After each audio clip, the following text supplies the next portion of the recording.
পাকা আমের মিষ্টি দই বানানোর জন্য লেগেছে 2টো পাকা আম, 50 টক দই, আর নিয়েছি দুধ হাফ লিটার। দুধটাকে জাল করতে দিয়ে দিয়েছি।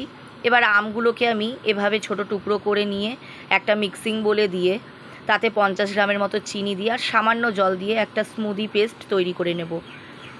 এবার দুধটা আমার জাল করা হয়ে গেলে আমি গ্যাসটা বন্ধ করে দিয়েছি।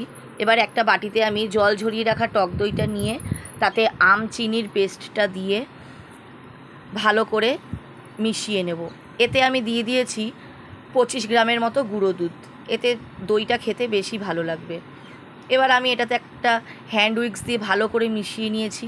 এবার এতে আমি জাল করে রাখা দুধটাকে দিয়ে দিয়েছি, দিয়ে ভালো করে মিশ্রণটিকে মিশিয়ে নিয়েছি। এবার একটা কড়াইতে আমি জল দিয়ে আর একটা স্ট্যান্ড দিয়ে গরম করতে বসিয়েছি।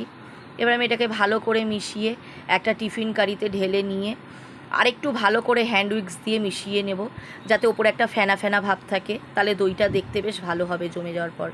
এবার আমি টিফিন বাটির ঢাকনাটা আটকে ওই কড়াইটার মধ্যে বসিয়ে ঢাকনা দিয়ে ঢেকে 25 মিনিটের মতো মিডিয়াম আঁচে রেখে কুক করে নেব। আমি এটা কুক হয়ে যাওয়ার পর আধা ঘন্টার মতো ঠান্ডা করে নিয়ে তারপর ঢাকনা খুলেছি। দেখুন কী সুন্দর দইটা জমে গেছে, কোথাও কোনো জল ভাব নেই। দেখুন কী সুন্দর কাটা হচ্ছে, আর দইটা খেতেও ভীষণ ভালো হয়েছে, একদম দোকানের মতন। আপনারাও করে খেয়ে দেখুন।